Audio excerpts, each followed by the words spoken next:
saya Ahmad Robi Karabi, calon guru penggerak dari SDN 24 Talang Kelapa, Kabupaten Banyuasin, Provinsi Sumatera Selatan.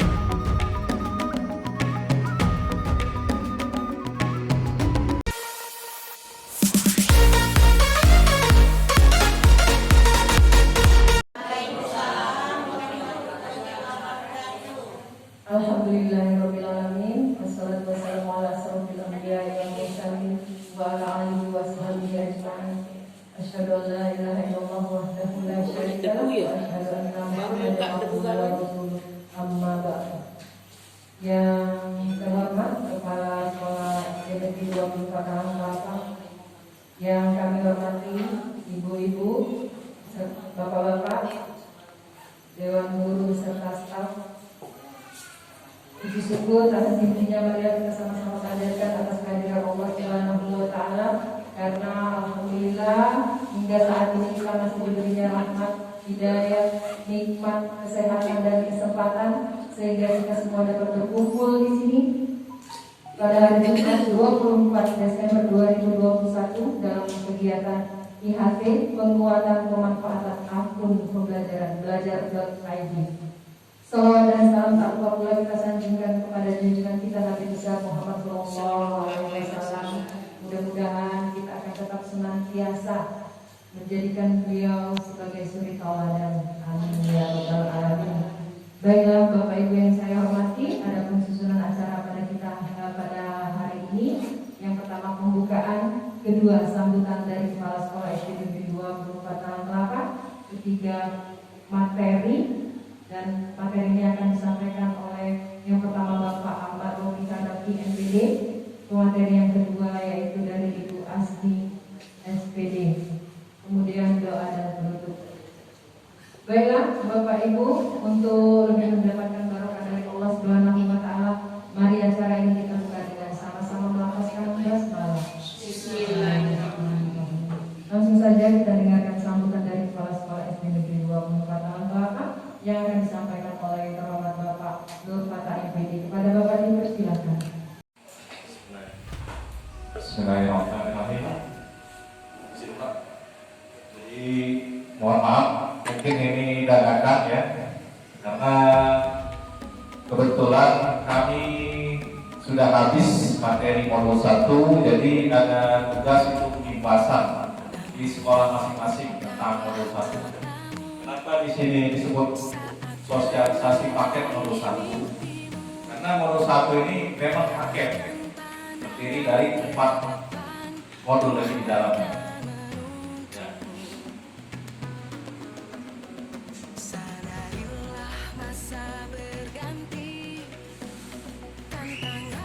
Assalamualaikum warahmatullahi wabarakatuh.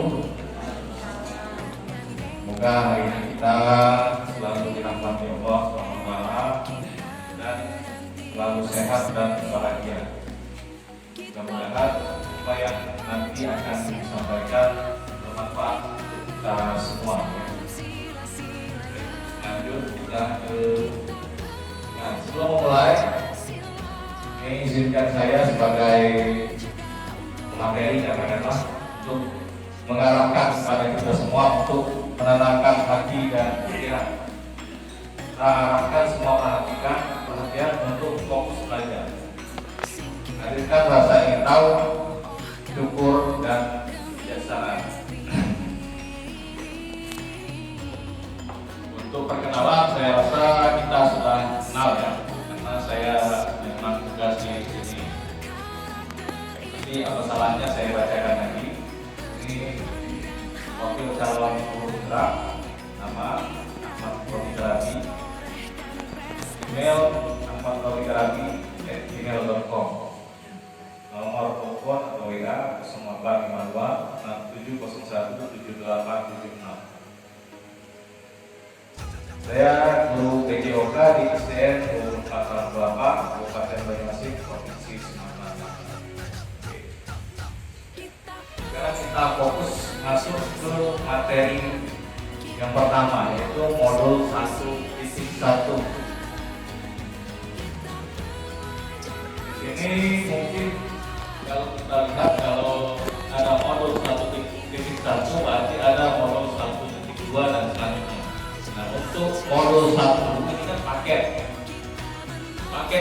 1 ini ada 4. Yang pertama,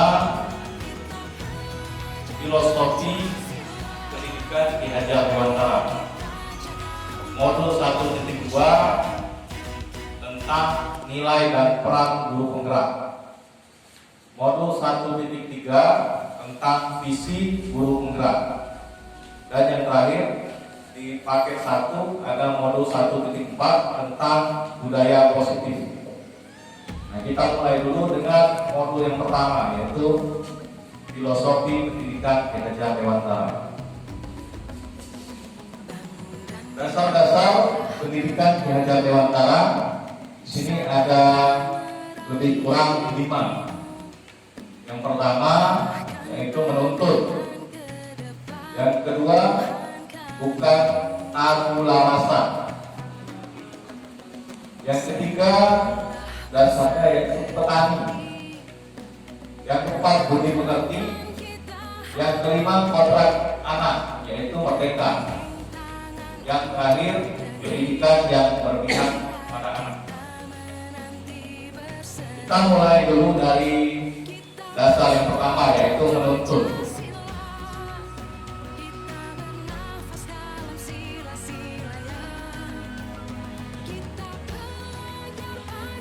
Di sini maksud pendidikan itu adalah menuntut segala kekuatan-kekuatan yang ada pada anak-anak agar mereka dapat mencapai keselamatan dan kebahagiaan yang setinggi-tingginya, baik sebagai manusia maupun anggota masyarakat.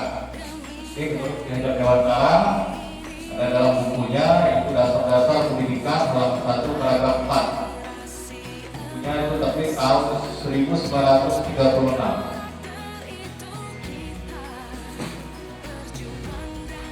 Dan penjelasan yang kedua tentang arti menuntut, yaitu pendidikan itu hanya dapat menuntut tumbuh dan hidupnya kekuatan kodrat yang ada pada anak-anak agar dapat memperbaiki lakunya, atau bukan dasarnya hidup dan tumbuhnya kekuatan kodrat anak. Ini juga ada dalam buku Ki Hajar Dewantara. Ki Hajar Dewantara itu terkenal dengan slogan ada 3, yaitu Ing Ngarso Sumkloro, Ing Magyo Mangunkarso, dan Tuturi Handayani, yang mana semuanya bertujuan untuk selamat dan bahagia sebagai manusia dan anggota masyarakat. Selanjutnya, dasar yang kedua, yaitu bukan tabula rasa. Mungkin di sini Bapak Ibu baru yang mendengar tabula rasa, ya. Jadi tabula rasa ini berasal dari bahasa Latin yang artinya bukan kertas kosong. Nah, itu bahasa Latin. Jadi ini diambil oleh Ki Hajar Dewantara sebagai dasar beliau untuk menentukan pendidikan. Nah, di sini beliau jelaskan, anak itu bukan kertas kosong yang bisa digambar sesuai keinginan orang dewasa. Nah, mungkin selama ini kita beranggapan ini kertas kosong itu bebas, serah kita mau kita jadikan apa. Itu bukan seperti itu maksud tujuan dari Ki Hajar Dewantara. Jadi maksud beliau di sini, anak lahir dengan kekuatan kodrat yang masih samar-samar. Nah, itu. Tujuan pendidikan adalah menuntut atau memfasilitasi dan membantu anak untuk menebalkan garis samar-samar agar dapat memperbaiki lakunya untuk menjadi manusia seutuhnya. Nah, jadi maksudnya di sini, kertas kosong tadi itu tidak sepenuhnya kosong. Jadi di dalam kertas itu ada garis yang samar-samar. Nah, jadi kita sebagai guru tugasnya hanya menebalkan garis tersebut, bukan menggambar atau menulis semau kita, bukan seperti itu. Nah, itulah maksud dari bukan tabula rasa. Nah, pertanyaannya pasti timbul kan, bagaimana cara menetapkan garis samar-samar tersebut? sini yang Dewan Tara mengatakan menebalkan laku anak dengan kekuatan konteks diri dan sosio-kultural. Nah, jadi kita di sini hanya menuntut, untuk mengarahkan anak tersebut dengan cara kita menggali kekuatan yang ada pada diri anak tersebut. Bukan mau kita anak itu harus jadi seperti ini, bukan, atau seperti ini, tapi kita gali kekuatan apa yang ada pada anak tersebut. Nah, selanjutnya dasar yang dipakai oleh Syahida Dewan Tara itu petani. Ini kita bingung maksudnya apa ya, petani kok guru, apa hubungannya? Nah, di sini seorang petani dalam hakikatnya sama kewajibannya dengan seorang pendidik. Contohnya yang menanam jagung, misalnya hanya dapat menuntut tumbuhnya jagung. Dia dapat memperbaiki kondisi tanah, memelihara tanaman jagung, memberi pupuk dan air, membasmi ulat-ulat atau jamur-jamur yang mengganggu hidup tanaman tadi dan lain sebagainya. Nah, jadi ini kita diajak mengibaratkan siswa itu sebagai tanaman jagung. Nah, kita di sini sebagai petani. Nah, tugas kita hanya memperbaiki kondisi tanah, memelihara tanaman jagung, memberi pupuk, air, dan membasmi. Jadi kita fokusnya itu hanya menuntut tumbuhnya jagung, Jadi menuntut anak-anak agar bisa mencapai kodratnya. Dengan cara apa? Memperbaiki kondisi tanah. Ini kalau kondisi tanah kita ibaratkan kondisi lingkungan belajar kelas. Terus memelihara tanaman jagung. Jadi anak tadi yang sedang belajar, bagaimana caranya kita mengayominya. Selanjutnya memberi pupuk dan air. Nah, di sini maksudnya mungkin kita harus memberikan secara total apa yang kita punya yang berkaitan dengan ilmu pengetahuan. Selanjutnya membasmi ulat-ulat atau jamur-jamur yang mengganggu hidup tanaman padi. Jadi mungkin di sini kita diajak bagaimana caranya mengajarkan kepada anak bahwa kita harus membuang sifat-sifat yang buruk atau mencontoh hal-hal yang baik. Selanjutnya dasar yang berikut yaitu tentang budi pekerti. Budi pekerti ini saya rasa tidak asing lagi ya. Jadi budi pekerti, watak karakter adalah bersatunya atau perpaduan harmonis antara gerak pikiran, perasaan, dan kehendak atau kemauan sehingga menimbulkan tenaga atau semangat. Jadi di sini guru diarahkan untuk memotivasi, memberi semangat kepada anak-anak, kepada murid dengan cara apa? Yaitu membangun atau memadukan. Bagaimana caranya memadukan budi pekerti, watak, karakter tadi secara harmonis sehingga menimbulkan gerak pikiran, perasaan, dan kehendak. Jadi memunculkan kemauan dari anak tersebut untuk semangat dalam belajar.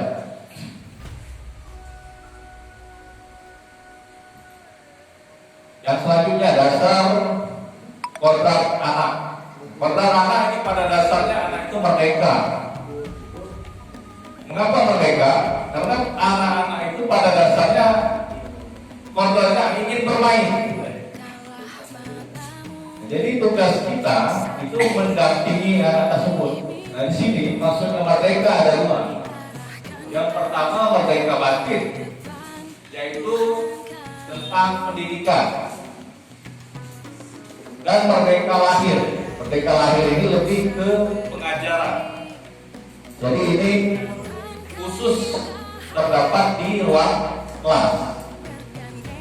Nah, di sini maksudnya apa? Manusia merdeka adalah manusia yang hidupnya lahir atau batin tidak tergantung kepada orang lain, akan tetapi bersandar atas kekuatan sendiri.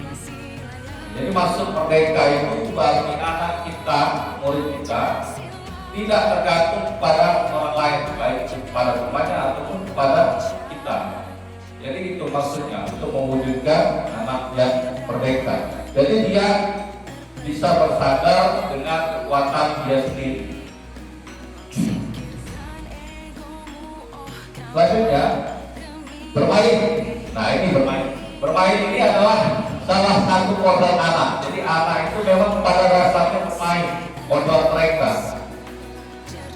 Selanjutnya pikiran, perasaan, kemauan, tenaga, tercipta, karsa, karya, pekerti sudah ada pada diri anak. Jadi semua ini sudah ada pada anak itu. Selanjutnya permainan akan dapat menjadi bagian dari pembelajaran di sekolah. Jadi kita di sini melalui filosofi pendidikan Ki Hajar Dewantara, bagaimana caranya kita mengarahkan anak untuk memadukan permainan menjadi bagian dari proses pembelajaran di sekolah.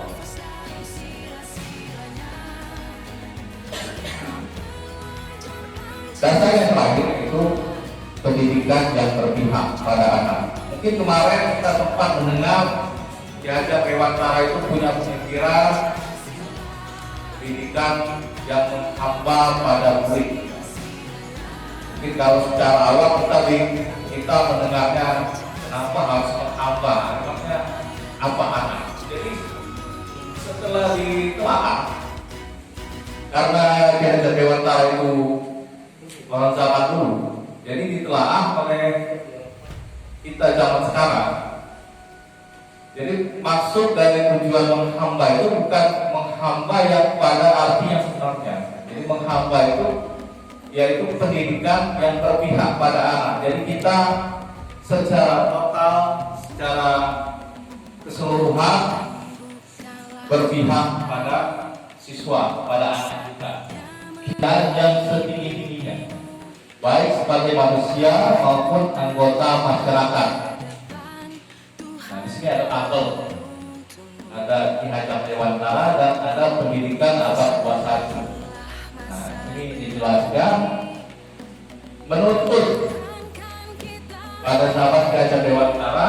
Kalau zaman sekarang kita menyebutnya kolaborasi, kritis, reflektif, komunikasi, kreatif, dan inovatif. Sedangkan selamat dan bahagia kalau diterjemahkan pada pendidikan abad 21 yaitu well-being. Well-being ini salah satu tujuan dari pendidikan penggerak. Intinya kebahagiaan siswa. Jadi yang diutamakan itu kebahagiaan anak-anak murid. Filosofi pendidikan Ki Hajar Dewantara mengerucutlah ke arah profil pelajar Pancasila. Profil pelajar Pancasila ini ada 6 elemen. Yang pertama, beriman, bertakwa kepada Tuhan Yang Maha Esa dan berakhlak mulia. Di sini isinya ada akhlak beragama, akhlak pribadi, akhlak kepada manusia, akhlak kepada alam, akhlak bernegara. Selanjutnya berkebinekaan global. Terdiri dari itu mengenal dan menghargai budaya, komunikasi dan interaksi antar budaya, refleksi dan tanggung jawab terhadap pengalaman kebinekaan, dan terakhir berkeadilan sosial. Elemen yang ketiga yaitu gotong royong. Ini isinya yaitu kolaborasi dan kepedulian. Elemen selanjutnya mandiri. isinya pemahaman diri dan situasi dan regulasi pada diri sendiri. Elemen yang kelima, bernalar kritis. Di sini isinya memperoleh dan memproses informasi dan gagasan, menganalisa dan mengevaluasi penalaran, merefleksi dan mengevaluasi pemikiran sendiri. Yang terakhir yaitu kreatif. Isinya menghasilkan gagasan yang orisinil, menghasilkan karya dan tindakan yang orisinil, memiliki keluasan berpikir dalam mencari alternatif solusi permasalahan. Tadi itu modul 1. Sekarang kita masuk ke modul 1.1. Sekarang kita masuk ke modul 1.2 tentang nilai dan peran guru penggerak. Nah, karena sekolah kita ini sekolah penggerak, jadi secara tidak langsung suatu saat guru-guru di sini itu bakal melakukan atau mengikuti kegiatan guru penggerak. Nah, nilai dan peran guru penggerak di sini masing-masing ada 5. Nilai guru penggerak yaitu mandiri, reflektif, kolaboratif, inovatif, dan berpihak pada murid. Sedangkan peran di sini juga ada 5. Yang pertama, menggerakkan komunitas praktisi. Yang kedua, menjadi pemimpin pembelajaran. Yang ketiga, mewujudkan kepemimpinan murid. Yang keempat, menjadi coach bagi guru lain. Terakhir, mendorong kolaborasi antar guru. Seorang guru penggerak diharapkan mampu memetakan pemangku kepentingan serta membangun dialog antar pemangku kepentingan tersebut. Yang keempat, menjadi coach bagi guru lain. Seorang guru penggerak diharapkan mampu merefleksi hasil pengalaman sendiri serta guru lain untuk dijadikan peningkatan dalam belajar. Peran yang kelima, mewujudkan kepemimpinan murid. Seorang guru penggerak membantu para murid untuk mandiri dalam belajar, mampu memunculkan motivasi murid untuk belajar, juga mendidik karakter murid.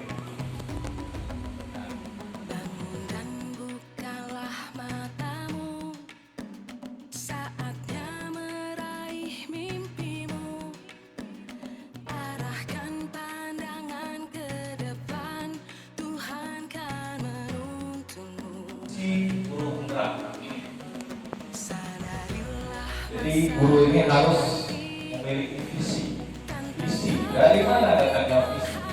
Kenapa memiliki visi? Kalau dalam kamus besar bahasa Indonesia, visi itu yang pertama, kemampuan untuk melihat pada inti persoalan. Yang kedua, pandangan atau wawasan ke depan. Yang ketiga, kemampuan untuk merasakan sesuatu yang tidak tampak melalui kehalusan jiwa dan ketajaman penglihatan. Yang keempat, apa yang tampak dalam khayalan. Yang kelima, penglihatan dan pengamatan. Ini menurut Kamus Besar Bahasa Indonesia. Mewujudkan visi, bagaimana caranya? Mewujudkan visi ini sama dengan mencapai tujuan-tujuan atau prakarsa perubahan. Kalau sebelumnya kita berfokus pada masalah, jadi apa yang jadi masalah itulah yang dijadikan kalau dulu salah atasi terus selesai. Upayanya mencari mengatasi masalah, perspektifnya pasti ada sesuatu yang salah. Fokusnya cari kelemahan dalam sistem tersebut. Masalah sama dengan kesulitan. Kalau dulu bantu sambungan. Pengalaman emosi negatif, jadi selalu negatif. Kalau kita nyari visi, pasti berpikir sesuatu lemah, sesuatu yang salah, sesuatu yang negatif. Tapi untuk ke depan tidak. Jadi maksudnya visi ini kita harus mencari dan dari kekuatan yang ada pada diri kita. Ada siswa, pada sekolah, pada guru. Nah itulah yang dijadikan visi. Kalau belum apa-apa kita sudah berpikir yang jelek-jelek, yang negatif, saya rasa tidak semangat ya dan besuk. Nah bagaimana upayanya? Jadi kita identifikasi, apresiasi, selidiki kekuatan, potensi dan aset. Jadi kita misalnya kita fokus dengan siswa, kita cek dulu siswanya. Siswa ini kira-kira potensinya apa yang bisa dikembangkan? Dia punya aset apa? Jadi jangan seolah-olah kalau misalnya dia gak mampu satu pelajaran, berarti dia lemah. Mungkin dia punya kekuatan di hal lain atau bidang lain. Nah, selanjutnya fokus kita yaitu apresiasi kekuatan tersebut. Jadi kalau dia punya sesuatu kelebihan, kita apresiasi. Potensinya kita gali dan aset dalam sistem tersebut dengan semangat gotong royong. Kreasi. Masalah ini jangan lagi dijadikan sebagai kesulitan atau batu sandungan, tapi kita ubah menjadi tantangan. Jadi kita terpacu, termotivasi, dan kita jadikan sebagai batu lompatan. Mudah-mudahan kita bisa kalau yang seperti ini ya. Untuk pengalaman emosi, nah kalau yang dulu kita menganggapnya sebagai masalah, pasti pengalamannya negatif. Kalau ini pengalaman positif, jadi hal-hal yang positif lah yang kita gali. Ya. Nah, di sini ada input apresiatif. Adalah suatu filosofi atau suatu landasan berpikir yang berfokus pada upaya kolaboratif menentukan hal positif. Jadi kita diajak di sini sekolah penggerak, diajak untuk berpikir menemukan hal-hal positif dari dalam diri seseorang, dari suatu organisasi dan dari dunia sekitarnya, baik masa lalu, masa kini, ataupun masa depan. Maksud dari diri apresiatif adalah memungkinkan anggota komunitas sekolah melakukan langkah maju bersama.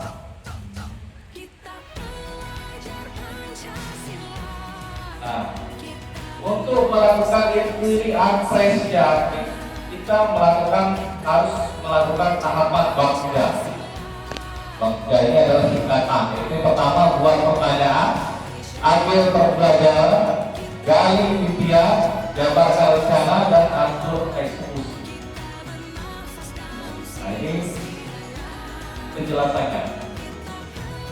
Boleh lihat urutan bakja. Nah yang terakhir modul 1.4 tentang budaya positif. Budaya positif atau ekosistem positif. Kita ambil contoh perbandingannya dengan hidup tumbuh-tumbuhan pada seorang petani. Dalam hakikatnya sama kewajibannya dengan seorang pendidik yang menanam padi, misalnya hanya dapat menuntun tumbuhnya padi.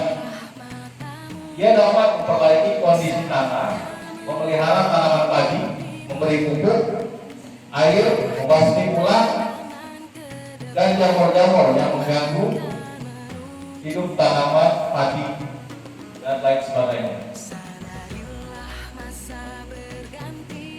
Nah, budaya positif ini bisa dibentuk dengan keyakinan keras.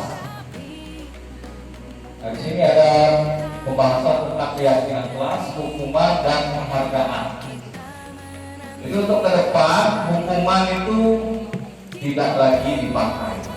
Kita ubah dengan keyakinan kelas. Mengapa tidak peraturan saja? Mengapa harus keyakinan kelas? Ini contohnya. Ini pertanyaan yang sama. Mengapa kita tidak memiliki peraturan harus menggunakan helm bila mengendarai kendaraan roda dua? Mengapa kita memiliki peraturan 3M? Mengapa kita memiliki peraturan harus datang tepat waktu? Jadi di sini maksudnya kita harus membuat keyakinan kelas itu lebih tepatnya kita mengarahkan kepada keyakinan atau lebih ke hal-hal yang sifatnya diyakini.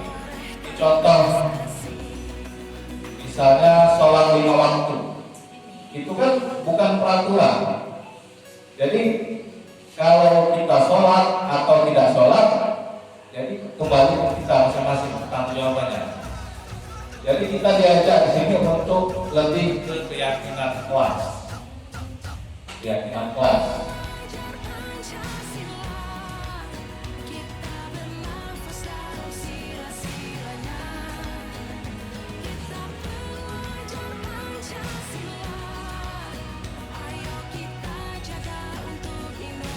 Selanjutnya restitusi. Restitusi itu adalah proses menciptakan kondisi bagi murid untuk memperbaiki kesalahan mereka, sehingga mereka bisa kembali pada kelompok mereka dengan karakter yang lebih kuat.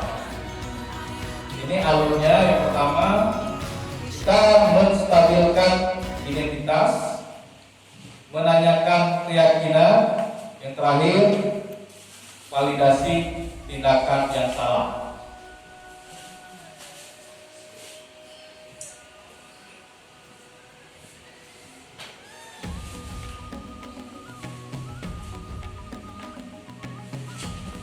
Ya, terima kasih.